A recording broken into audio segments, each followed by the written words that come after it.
जिस दिन आपके भीतर भगवान शिव जी के प्रति एक विश्वास, थोड़ा सा विश्वास जागृत हो जाता है, जिस दिन आपके भीतर एक बहुत विशाल विश्वास तो बाद में जागृत होता है, पर एक छोटा सा विश्वास भी अगर जागृत हो गया तो ये निश्चित है कि भक्ति और श्रद्धा के बल पर भगवान देवाधिदेव महादेव आपका और हमारा कल्याण जरूर करते हैं। एक लोहे की कील है और मान लो वो लोहे की कील नदी के उस पार भेजना है। मान लो लोहे की कील है और लोहे की कील को नदी के उस पार भेजना है।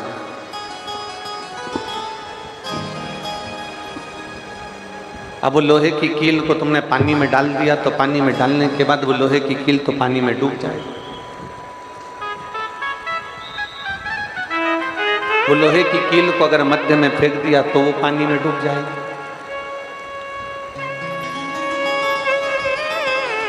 और वो लोहे की कील बार बार आप फेंकोगे, डालोगे, पानी में डूब जाएगी। पर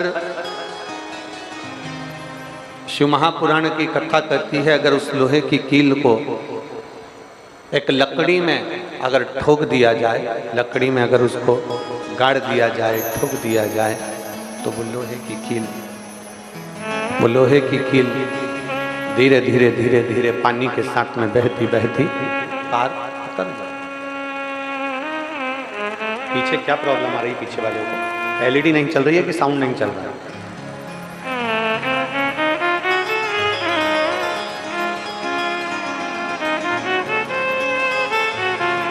साउंड चालू करवाइए पीछे का। एक लोहे की कील को, इधर भी आवाज नहीं आ रही है क्या? इधर की एक लोहे की कील को पानी में आप वैसे ही डाल देंगे तो वो डूब जाएगा, तो पार नहीं उतरेगा। पर उसी लोहे की कील को जब लकड़ी में ठोक दिया जाए, लकड़ी में उसको रख दिया जाए, लकड़ी में उसको गाड़ दिया जाए तो वो लोहे की कील पार उतर जाती है, पार उतर जाए।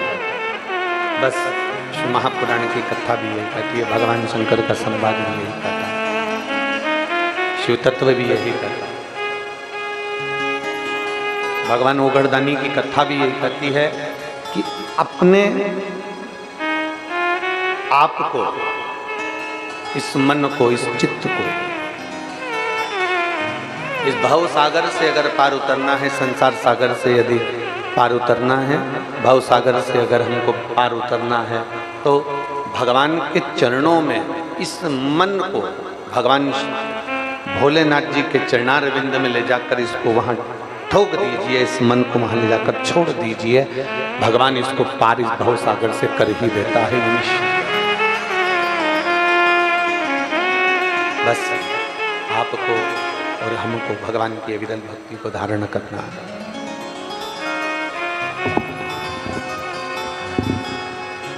आपको और हमको भगवान की अविरल भक्ति में तल्लीन होना, अपने आप एक विश्वास रखकर, एक भरोसा रखकर, एक दृढ़ता रखकर यदि हम भगवान के भजन में रम गए, भगवान की अविरल भक्ति में रम गए तो वो परमात्मा हमको साथ दे। और तेरी कृपा बिना न मिले एक प्रिय लेते हैं श्वास से, कृपा से तनु तनु बखान क्या करूं मैं नाखों के का, जपती भगवत में भज जाना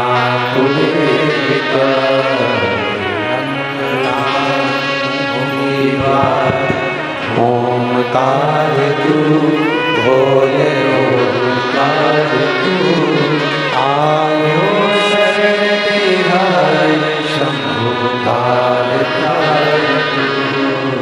बखान क्या करूं मैं राहों के देखा तपती भभूत में खजाना तुझेगा गंगाधार मुक्ति ओंकार तू भोले ओंकार तू आयो शक्ति है शंभुकार।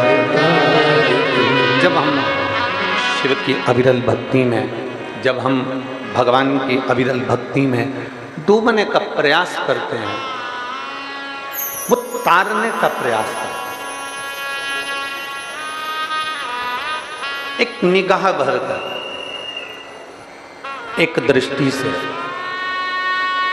एकाग्र चित्त होकर अपने मन से जब हम भगवान का दर्शन करते हैं तो भगवान हमारी झोली अवश्य भरता है। बस अच्छा, एक आप लोगों ने ध्यान दिया होगा, अगर एक टकटकी परमात्मा की ओर लगाई, एक दृष्टि भगवान की ओर लगाई, एक दृष्टि महादेव की ओर लगाई और एक दृष्टि संसार में लगाई,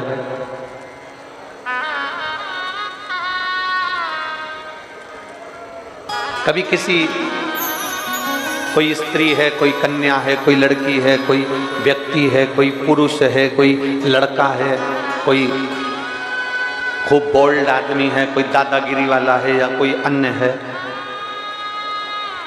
जरा देखिएगा आप, अगर उसको एक निगाह भरकर देखते जाएं, देखते जाएं, देखते जाएं, कोई लड़की, कोई महिला, कोई स्त्री, कोई पुरुष, कोई बेटा, कोई बेटी, कोई आदि आदि, किसी को एक निगाह रखकर बिल्कुल टकटकी लगाकर देखते जाओ, देखते जाओ, देखते जाओ, तो उसके साथ वाले तुमको देना चालू कर देते हैं। बोलो तो सही है कि गलत है? जम के बोलो जरा, सही है ना? कि अगर तुमने किसी को एक टकटकी लगाकर, एक निगाह रखकर देखना चालू करा तो उन्होंने तुमको देना चालू। उन्होंने निकाला जूता और चप्पल, जो मारा दड़ा दड़ दड़ा दड़ दड़ा। तुमने पूछा मुझे मार क्यों रहे हो, तो कहेगा इतनी देर से निगाह रख रख कर देख रहा है, एक टकटकी लगा कर देख रहा है, एक निगाह से देख रहा है, एक टकटकी लगा कर देख रहा है। तुमने निगाह लगाकर देखा, तुमने एक दृष्टि से देखा, तो उसने तुमको देना चालू करा। अब जरा विचार करिए, जब संसार वालों को देखा तो संसार वालों ने देना चालू करा, अगर मेरे महाकाल को देख लेते तो वो भी देना चालू कर देता, वो भी तो देता। संसार वाले कुछ और दे रहे हैं,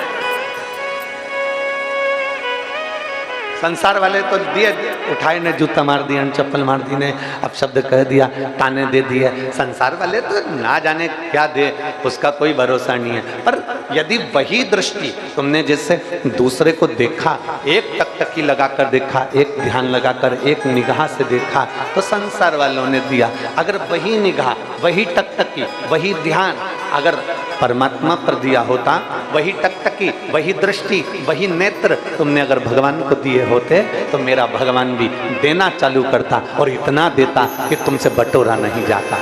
देवता देते हैं पल्ला झाड़ कर और महादेव देते हैं छप्पर फाड़ कर। वो देता है, उसकी देने की रीति बड़ी अलग है।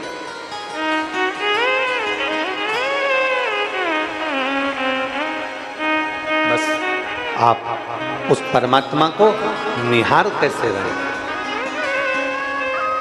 कैसे नहीं? अब ये भी हमको सोचना है कि देखना कहाँ है।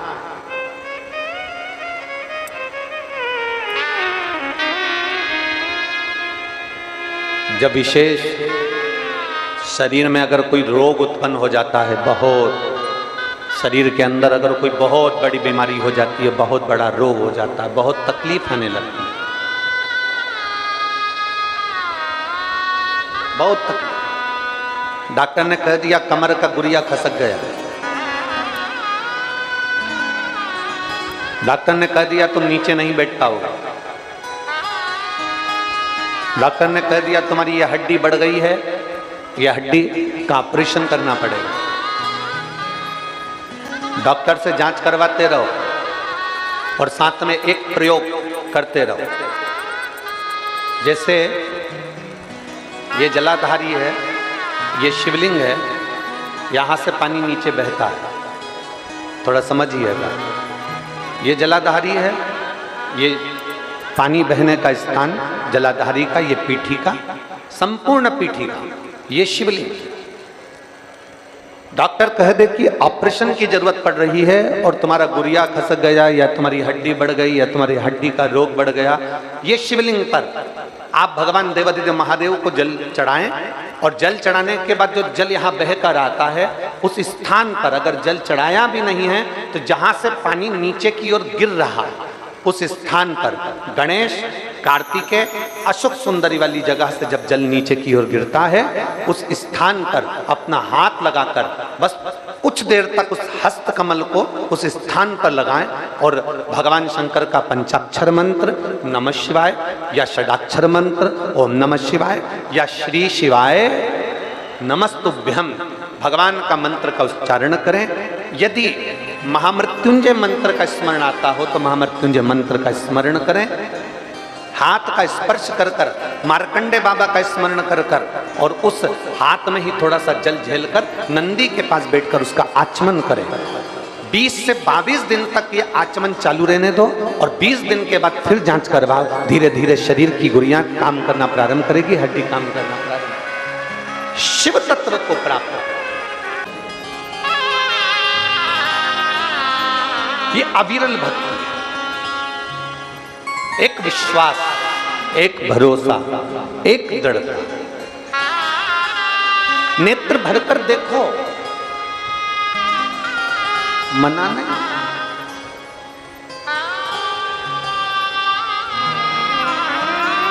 पर शिव महापुराण की कथा कहती है, भगवान शंकर का संवाद करता है, भगवान देवादिदेव महादेव का चरित्र कहता है। देखना कहां है?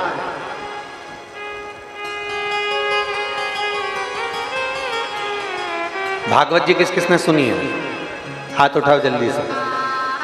सबने सुनी है? रख लो आप।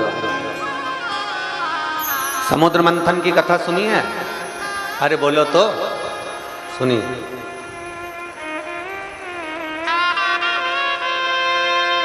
देवता और असुर दोनों ने मिलकर मंथन किया, सुनिए।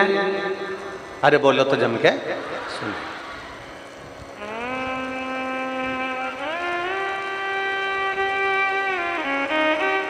अमृत कौन लेकर आया था?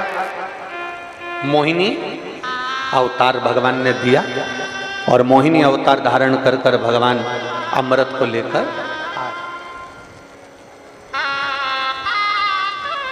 मोहिनी। अब एक तरफ असुर बैठे, एक तरफ देवता बैठे।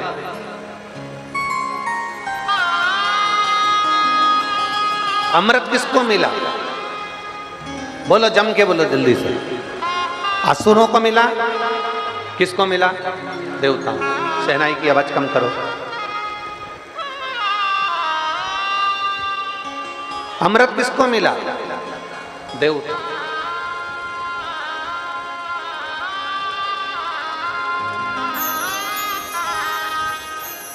असुरों को अमृत नहीं मिला। शहनाई की आवाज कम करिए। अमृत किसको मिला? देवता। असुरों को अमृत प्राप्त नहीं हुआ। क्यों नहीं हुआ? ऐसा क्या कारण था कि देवताओं को अमृत मिल गया और असुरों को अमृत नहीं मिला? कारण क्या? मंथन दोनों ने करा है, अमृत निकला भी है, श्रीमद् भागवत में आपने सुना भी है, पर देवताओं को अमृत मिल गया और असुरों को अमृत नहीं मिला। उसका कारण केवल एक था, जब भगवान मोहिनी स्वरूप धारण कर कर, स्त्री का स्वरूप धारण कर कर, सुंदर स्वरूप धारण कर कर मेरे नारायण अमृत का कलश लेकर आए, तो असुर राक्षस वो मोहिनी भगवान के चेहरे को देख रहे थे और देवता मोहिनी भगवान के चरण को देख रहे थे। बस ये अंतर था, केवल यही अंतर। असुर राक्षस, सारे असुर, उनको नहीं मालूम कि यह भगवान है। उनको तो लग रहा कितनी सुंदर स्त्री है, कितनी सुंदर नारी है। आपने श्रीमद् भागवत में सुना होगा कि भगवान इतना सुंदर रूप रखकर आए थे कि देवता और असुर दोनों सुध खो गए थे कि इतनी सुंदर स्त्री कहां से आई। असुर मोहिनी भगवान का चेहरा देख रहे हैं, उनको नहीं मालूम कि मोहिनी भगवान है, वो तो स्त्री का चेहरा देख रहे हैं, वो नारी का चेहरा देख रहे हैं। असुर चेहरा देखने में रह गए और देवता क्या देख रहे थे? चरण, चरण।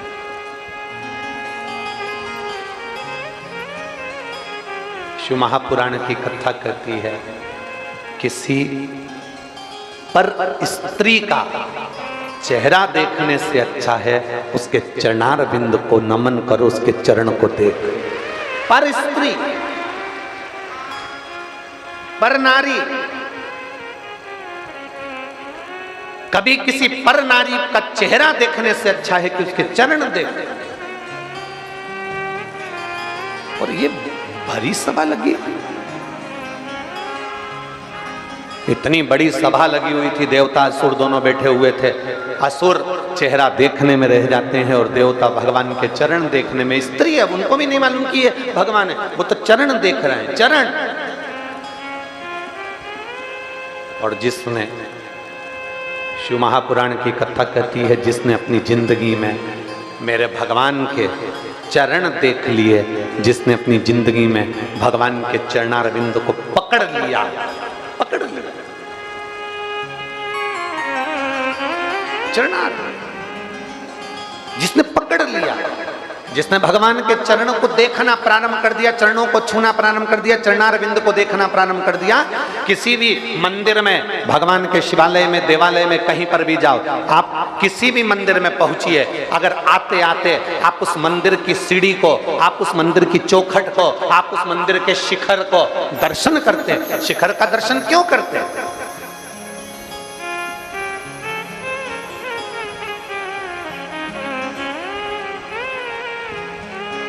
ऐसा क्या जरूरत पड़ गई कि मंदिर के शिखर का दर्शन करना चाहिए? और हमारे शास्त्र, हमारे वेद, हमारे पुराण भी कहते हैं शिखर दर्शनम सर्व पापनाशनम। हमारे शास्त्र भी कहते हैं कि शिखर का दर्शन करो। शिखर के दर्शन से हमें मिलता क्या है? शिखर के दर्शन से हमें क्या प्राप्त होता है? क्या मिलता है? क्या प्राप्त होता है? कहा मंदिर 25-50 करोड़ का बनवा लो, मंदिर 100-200 करोड़ का बनवा लो, मंदिर 1000 करोड़ का बनवा लो, पर मंदिर का पूरा मंदिर बनाने के बाद अगर उस मंदिर पर शिखर नहीं है, वो तांबे का, वो पीतल का, वो शिखर छोटा सा उस मंदिर पर अगर नहीं है, तो वो करोड़ों का मंदिर भी मान्य नहीं है। करोड़ों के मंदिर पर एक छोटा सा शिखर लगा होता है। ये हमारा सनातन धर्म कहता है कि मेरे भोलेनाथ भी इस प्रेरणा को देते हैं कि भले करोड़ों लोगों से तुम्हारा संबंध हो, अरबपति, खरबपति और दुनिया के सारे धनपतियों से तुम्हारा संबंध हो, और शिव पुराण की कथा कहती है छोटा सा शिखर ऊपर भगवान ने रखा, उसी तरह छोटे से छोटे व्यक्ति को भी ऊपर रखना, तो तुम भी उन्नति की सीढ़ी पर चढ़। छोटे से छोटे व्यक्ति उन्नति की सीढ़ी पर चढ़।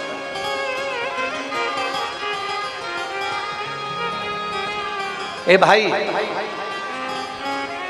जो बहुत पैसे वाले होते हैं ना, बहुत करोड़पति होते हैं ना, बहुत धनपति होते हैं, वो तो विदिशा के महल में से निकलकर कथा के पंडाल में नहीं पहुंचते हैं। प्रयास करते हैं, हमको पास मिलेगा, सोफा मिलेगा, कुर्सी मिलेगी, पद मिलेगा, प्रतिष्ठा मिलेगी, सम्मान मिलेगा तो हम कथा में जाएंगे, वरना हम कथा में नहीं जाएंगे। शंकर की कथा में धन और गरीब ये नहीं देखा जाता। शंकर की कथा में तो केवल इतना देखा जाता है कि मेरे नगर में मेरा महादेव आया है और मुझे उस महादेव से प्राप्त करना है।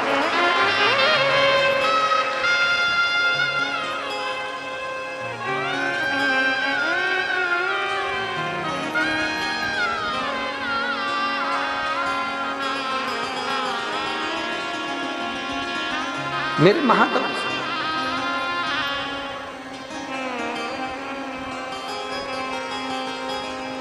एक छोटा सा बच्चा स्टूल पे चढ़ता है, कूदता है, अकेले में वो छोटा सा बच्चा स्टूल पे चढ़ता है, कूदता है, अकेले में नहीं कूदेगा। उसकी मम्मी काम कर रही होगी, उसके पापा काम कर रहे होंगे, उसके मम्मी पापा, चाचा चाची, उसके ताऊ ताई, उसके काका काकी, उसके बुआ फूफा कोई वहां काम कर रहे होंगे, तो छोटा सा बच्चा सोफे पे चढ़ेगा और कूदने का प्रयास करेगा, क्योंकि उसको मालूम है अगर मैं गिर गया ना तो मेरी मम्मी मुझे उठा लेगी, मेरा पापा मुझे उठाएगा, मेरा काका मुझे उठाएगा, मेरा ताऊ मुझे उठाएगा, मेरी ताई मुझे उठाएगी। क्योंकि वो बच्चा कूदता वहां है जहां उसके माँ बाप बैठे होते हैं। उसी तरह आप सब शिव महापुराण की कथा में बैठे हो, साड़ियां कीचड़ में हो रही है, चप्पल कीचड़ में हो रही है, शरीर पर कीचड़ लग रहा है, पूरा कीचड़ कीचड़ में, साड़ियां पूरी कीचड़ में भिड़ रही है, पन्नी बिछा ली, बैठ गए, आनंद कर लिया। कहां बैठे हो? छोटा बच्चा जैसे स्टूल पर चढ़कर गिरता है, कूदता है अपने माँ बाप के सामने, आपने भी विचार कर लिया कि ये कीचड़ में मैं बैठ रही हूं, पर किसी संसार वाले के सामने नहीं, मेरे कालाधिपति महाकाल के सामने बैठ गए। जब छोटे से बच्चे को, गिरते हुए बच्चे को मां संभाल लेती है, बाप संभाल लेता है, तो आप भी जब इस शिव महापुराण की कथा में आकर बैठते हो ना, तो मेरा काल अधिपति, मेरा विश्वनाथ, मेरा महादेव आपको भी संभाल लेता है, अपनी गोदी में उठा लेता है, दंड मूलता नहीं है।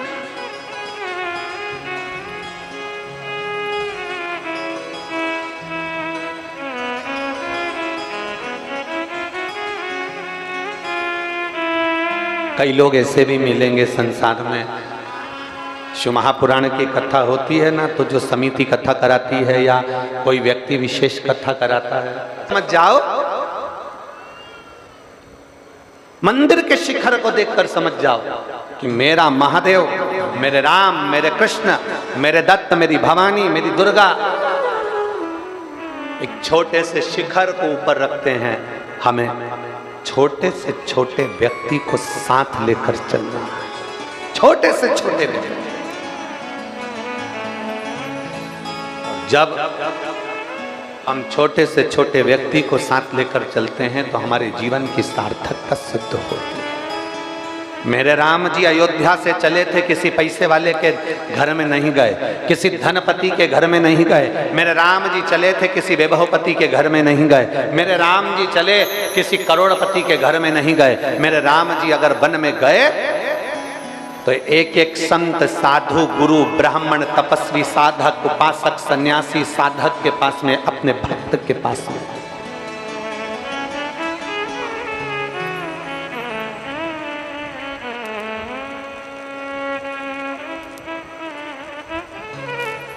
एक साधारण सा साधारण व्यक्ति, चलो एक प्रैक्टिकल करना आप अपनी जिंदगी में, एक प्रैक्टिकल कर लो और प्रैक्टिकल करते रहना चाहिए। प्रैक्टिकल करने में पीछे नहीं हटना चाहिए। एक महाराज जी प्रवचन में कह रहे थे, व्यक्ति को मदिरा नहीं पीना चाहिए, शराब नहीं पीना चाहिए, शराब का नशा नहीं करना चाहिए, मदिरा से दूर रहो, शराब के नशे से दूर रहो।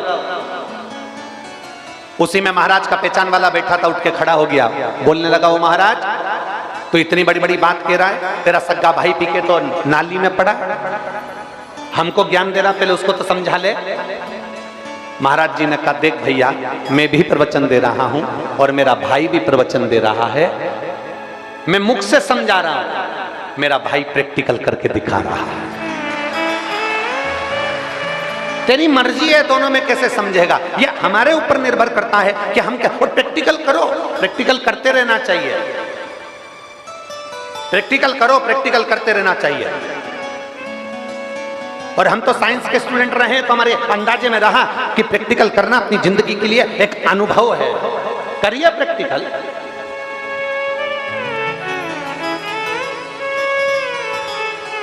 और करो, प्रैक्टिकल करके देखना।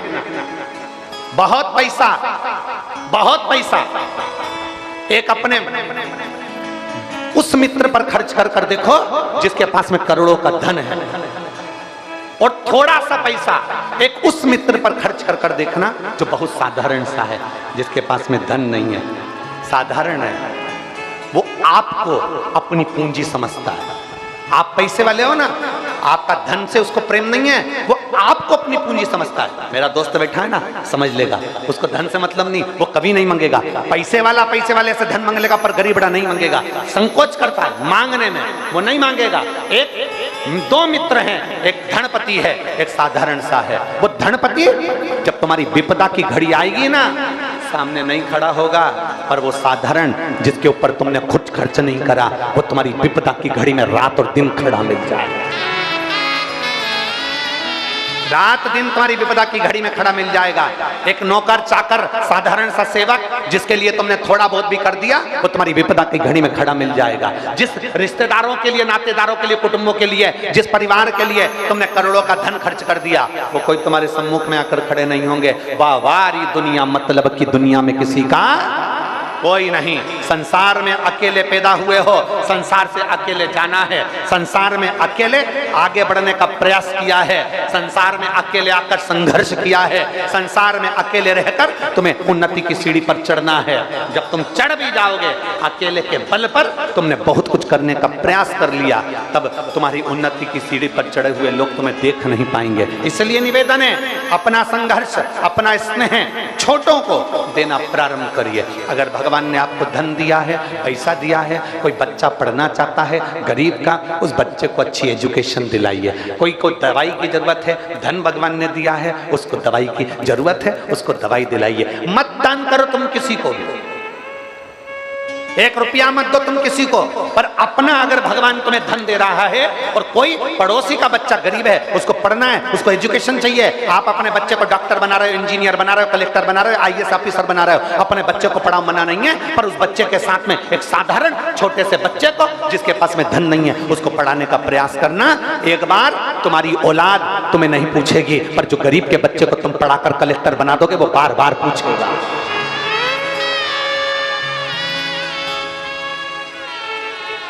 प्रयास करो, मत दान करो किसी को, मत 1 रुपया दो किसी को, पर अपने धन का सदुपयोग करो, अपने धन का सदुपयोग करो।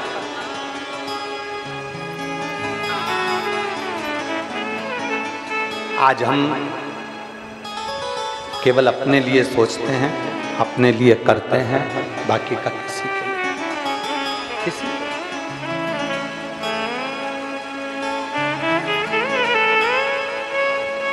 प्रयास करें। इन हाथों से कमाने में, बोलने में, इस शरीर के द्वारा यदि हमसे कोई पाप कर्म हो भी जाता है, तो भगवान के चरणों में जाकर विनय कर कर, या किसी साधारण व्यक्ति भूखे को भोजन कराकर, प्यासे को पानी पिलाकर, बाबा बरफानी की यात्रा प्रारंभ हो गई। अमरनाथ की यात्रा प्रारंभ हो गई। पूरे अमरनाथ में हर जगह जगह पर लिखा हुआ होता है, भूखे को भोजन, प्यासे को पानी, जय बाबा जम के तो बोलो जय बाबा।